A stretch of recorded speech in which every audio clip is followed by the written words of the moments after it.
1 Timoteo 3:16. Bendito sea el Señor. Qué bendita historia, qué bella historia. 1 Timoteo 3:16. Dice así la palabra del Señor, en el nombre del Padre, del Hijo y del Espíritu Santo. E indiscutible, grande es el misterio de la piedad.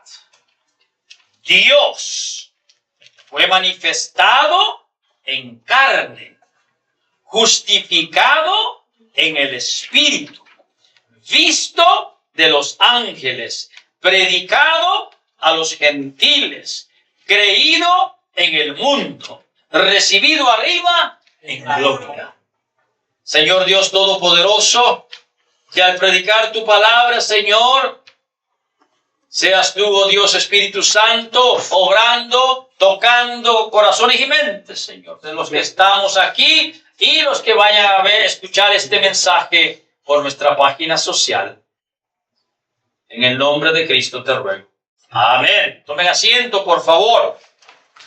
He titulado este mensaje La historia incomparable.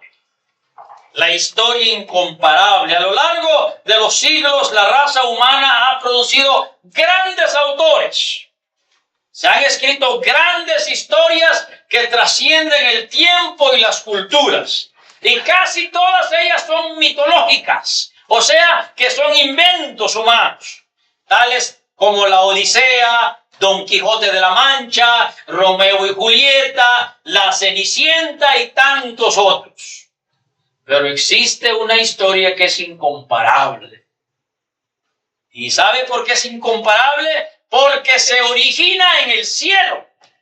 Se origina en el cielo, en la realidad divina, y se entreteje con la realidad humana. Y es incomparable también porque esta historia es dicha por Dios, no por un hombre. Y el personaje central de la historia es Dios mismo.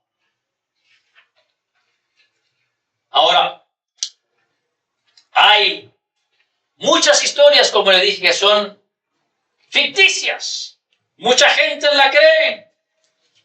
¿Okay? Y espero que usted no sea uno de ellos. Hay quienes creen en cuentos, leyendas y teorías, ¿verdad? Están los que creen en la teoría de la evolución. Es un cuento. Cuando un hombre te dice que 100 millones de años atrás había tal y tal cosa, tú, con tu sentido común básico, te debe decir, ese es cuento de camino. ¿Quién estuvo allá? No vayamos 10 millones, ni 5,000 años. ¿Quién estuvo ahí 1000 años atrás para que me venga a contar el cuento? Son historias, son cuentos. Está la leyenda de las razas preadámicas que algunos grupos religiosos creen. Están los cuentos de los extraterrestres, ¿verdad? Que ahora está bien famoso. Y no es que los cristianos no creamos que no hayan extraterrestres, son demonios que operan en el segundo cielo. La Biblia nos la dice, ¿verdad? Pero son cuentos. Se hablan de, oiga esto, estaba leyendo hace unos días atrás de tortugas que vivieron millones de años atrás, 75 millones de años atrás, dice. Tortugas que se podían tragar, dice, a un ser humano. Cuentos. Ahora, también hay cuentos de algunos grupos religiosos. Hay cuentos, por ejemplo, de gigantes, no gigantes, supergigantes. El Talmud de Babilonia, de los judíos, cuando estaban en el cautiverio allá en Babilonia, se inventaron el cuento del supergigante Og. Según este cuento, Og era tan grande que no podía caber en el arca de Noé. Y entonces lo que hizo este gigante es que se agarró del arca, mientras el arca estaba ahí flotando, se agarró de ahí y le dijo a Noé, Noé, si tú me salvas la vida, yo voy a ser tu esclavo para siempre. Y según la historia, Noé hizo una apertura por el arca y le estaba dando de comer en los casi un año, un poquito más de un año que estuvo el arca flotando. Cuentos. Son fascinantes. Son fascinantes. Yo lo veo, a los muchachos les encanta, ¿verdad? Por ejemplo, los Marvel movies, puros cuentos, tonterías. Yo les llamo mambo jambos, pero les encanta. Pero no creen ni les encanta la historia que es verídica, la historia que es real, la historia que cuando tú la crees transforma tu vida. Transforma tu vida. Y de eso quiero hablarles hoy con el favor del Espíritu Santo. Quiero hablarles de esa historia y específicamente del personaje central de la historia, Jesucristo. Por eso mi mensaje para ti es este: si deseas vivir y gozar más allá de esta vida, tienes que creer en la historia de la encarnación, y no solamente de la encarnación, sino también del regreso de Cristo. Tienes que creer, porque si no la crees, entonces estás chicharrón. De esta vida ya sabes para dónde vas.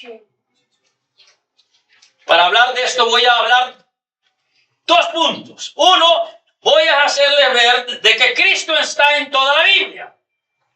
Y segundo, voy a hacerles una breve historia, un recuento de la encarnación de Cristo y su ministerio. Entonces, ¿sabía usted que Cristo está en toda la Biblia? Si usted lee y estudia cuidadosamente las Escrituras, usted va a encontrar a Cristo en toda la Biblia. Es más, Cristo le dijo a los fieles judíos en Juan 5:39, ustedes estudian con cuidado las Escrituras porque piensan que en ellas hayan la vida eterna. Y Él les dijo, y ellas son las que dan testimonio de mí, ellas son las que hablan de mí. Jesucristo, en Génesis, Él es la palabra de Dios creando los cielos y la tierra. En Éxodo, Él es el Cordero Pascual. En Levítico, Él es el sumo sacerdote por excelencia. En Números, Él es la columna de nube de día y la columna de fuego de noche. En Deuteronomio, Él es el dador de la ley. En Josué, Él es el comandante del ejército del Señor. En Jueces, Él es el juez y el guerrero. En Ruth, Él es el pariente redentor. En Primera de Samuel, Él es el juez y profeta. En Segunda de Samuel, Él es el que mata al gigante Goliat. En Primera de Reyes, Él es el rey fiel.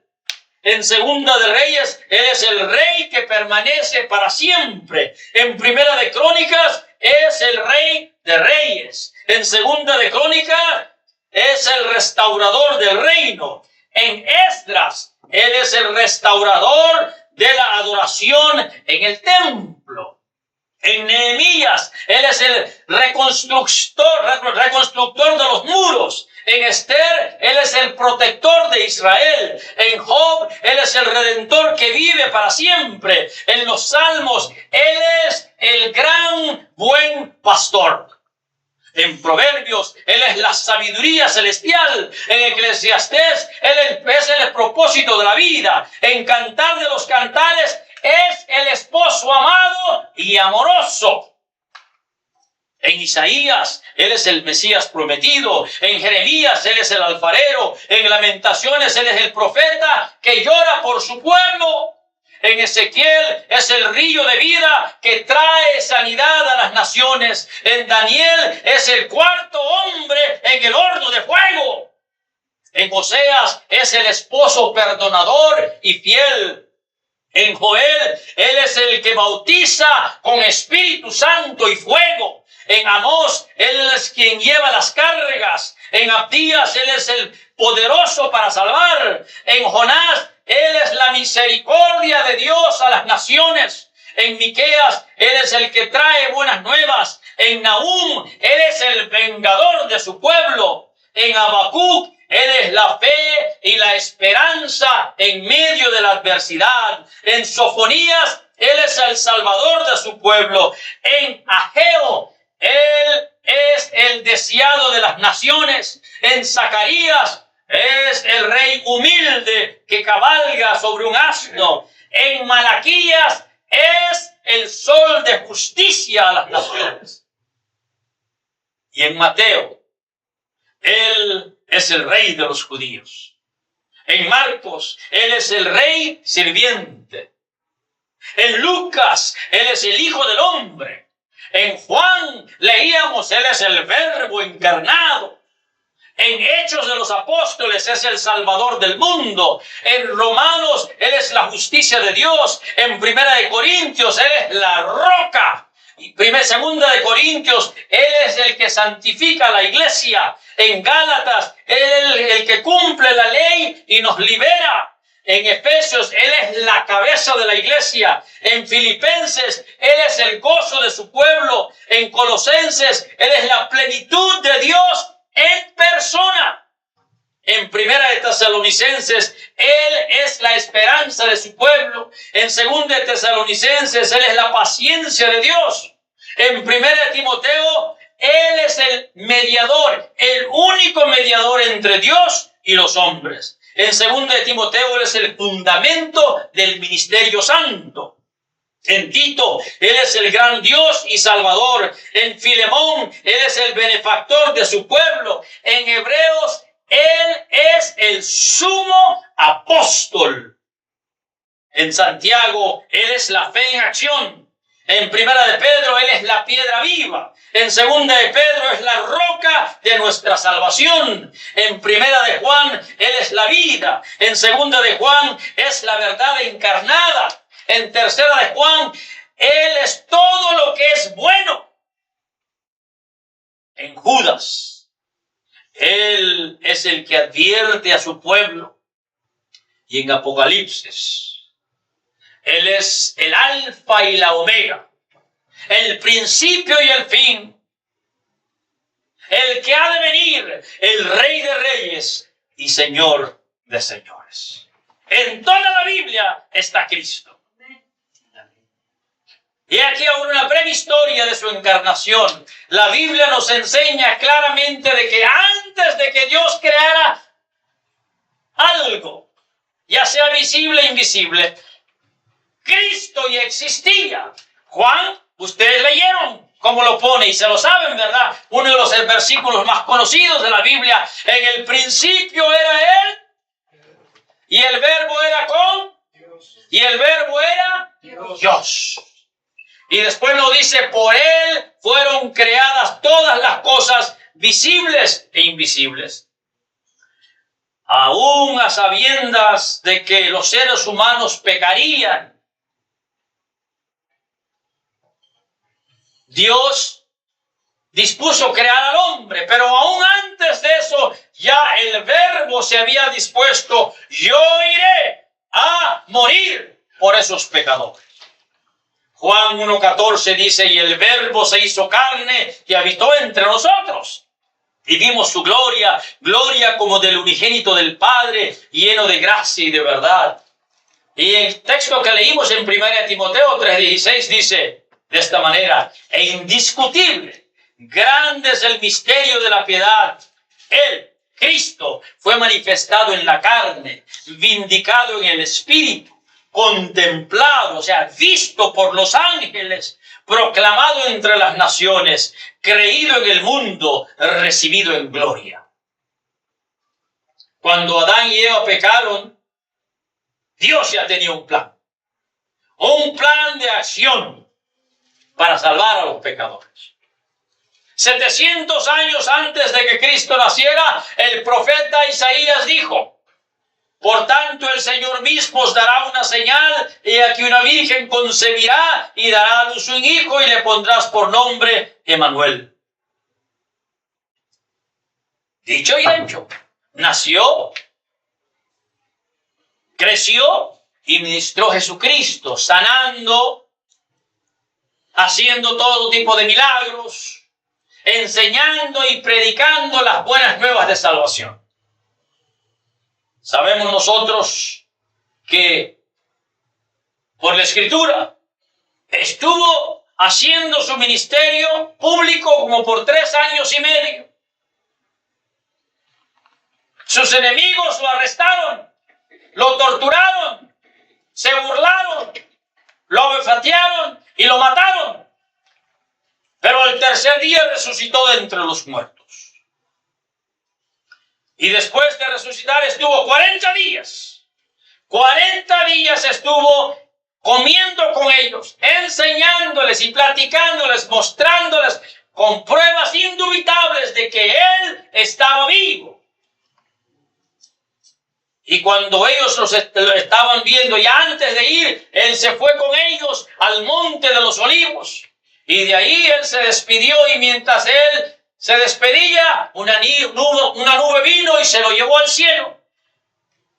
Y mientras los apóstoles estaban ahí viendo con maravilla lo que estaba sucediendo, los ángeles aparecieron y le dijeron: oh Galileos, ¿por qué se han quedado mirando al cielo?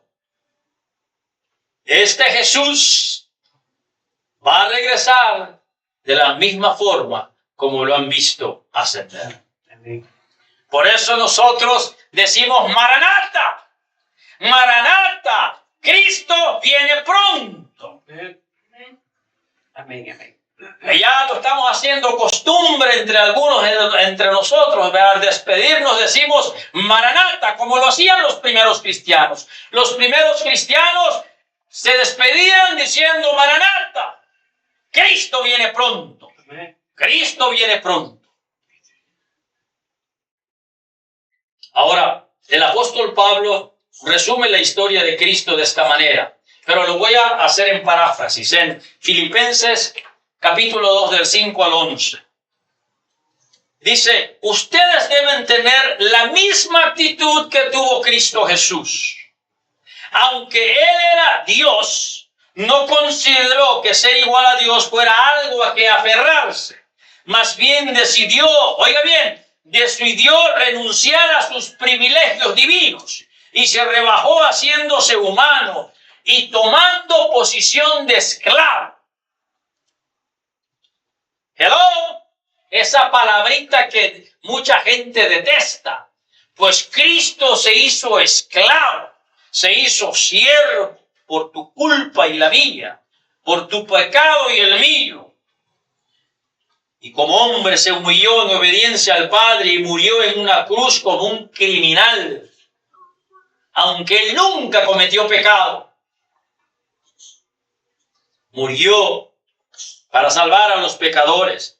Por eso dice Pablo de esta manera en el versículo 9, por eso el Padre lo engrandeció al máximo y le dio un nombre que está por encima de todos los nombres, para que en el nombre de Jesús de Nazaret se doble toda rodilla en los cielos y en la tierra y debajo de la tierra, y para que toda lengua confiese que Jesucristo es el Señor, para que le den gloria a Dios Padre. Estimado hermano y hermana, esta es la historia grandiosa y real. Esta historia se la debes de contar a tus hijos, a tus nietos, a tus bisnietos, tataranietos, si es que llegas a eso. Tienes que contarla. Le cuentas cuentos aguados que son mentiras y esta historia que es real, no se la cuentas. Cuéntaselo, porque tiene poder para que estos muchachos cambien, y aún los viejos tercos, cabeza hueca, dura, cambien también, porque hay viejos cabeza dura que llevan 70, 80 años y todavía no quieren creer en la historia, pero sí creen en los hombres sin cabeza y ese tipo de cuentos aguados. ¿Sí? Compártela con aquellos que quieran oírlo. Cuando van ahí a Wesley, ¿cómo se llama? Compártela con los que quieran oírla y con los que no quieran oírla.